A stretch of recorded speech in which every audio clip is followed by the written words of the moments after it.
ဒါကပေါင်းခံထားတဲ့ပေါင်းအိုးတွေကနေပြီးတော့မှထုတ်ထားတဲ့အထုပ်ကလေးတွေဖြစ်ပါတယ်အရန်စိတ်လို့ရှာတယ်ဘာဖြစ်လို့လဲဆိုတော့အထက်မှာဘလို့ပုံစံတွေဖြစ်နေမလဲကိုဖန်တီးခြင်းနဲ့လက်ရာတွေအတိုင်းဖြစ်မလားဆိုတာတော့အထုပ်ကိုဖြည့်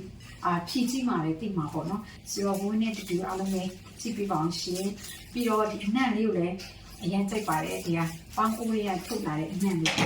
ဒီထုတ်ကလေးကတန်ကြီးနဲ့စိန်ထားတဲ့အထုပ်ကလေးပါဒါအရွက်ခင်းသားလေးတော့မေ့ပါတယ်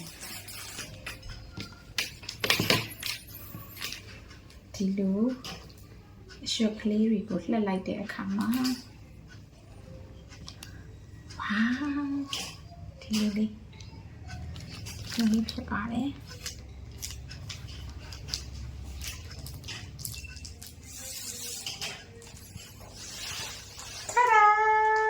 ဒါကတန်ကြီးစိန်ထားတဲ့ modern ပေါ့နော်တန်ကြီးစိန်ထားတဲ့ဟာကိုဝင်းတို့က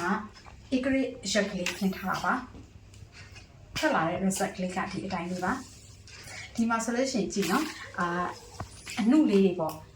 အနုပွက်အနုအခက်ကလေးတွေဆိုလို့ရှိရင်ဒီလို result ထွက်ပါတယ် okay နောက်တစ်ထုပ်ကြည့်ကြည့်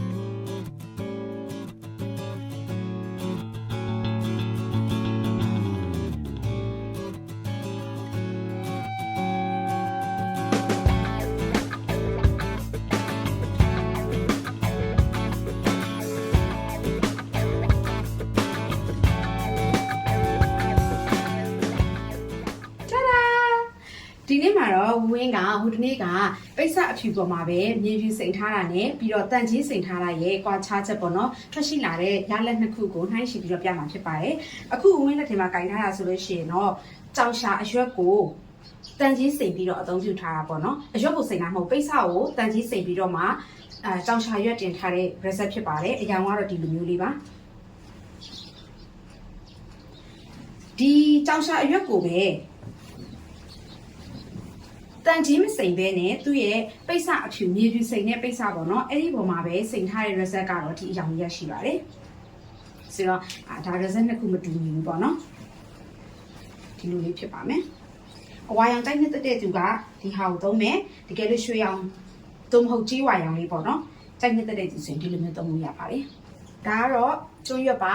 တဘာဝကျွန်းရွက်နဲ့လုပ်ထားတဲ့ဟာနဲ့တန်ကြီးစိန်ထားရဲ့ result ပါဒါကတော့ယူကလစ်အရွက်လေးဖြစ်ပါတယ်ယူကလစ်ရွက်ကိုပိတ်စကိုတန်ကြီးစိန်ထားတဲ့အခါမှာထွက်လာတဲ့ result ပါဒီအကြောင်းလေးနော်နောက်တစ်ခုကတော့သဘာဝအဖြူပေါ်မှာပဲယူကလစ်ရွက်ကိုတင်ထားတဲ့ဟာပါဒါလေးကတော့ Ecrit ရွက်ဖြစ်ပါတယ်သဘာဝအဖြူပေါ်မှာစိုးထားတာနဲ့တန်ကြီးစိန်ထားတဲ့ပိတ်စနှစ်ခုရဲ့ result ပါဒါလေးကတော့နှင်းစီအရွက်လေးနဲ့လုပ်ထားတာပါ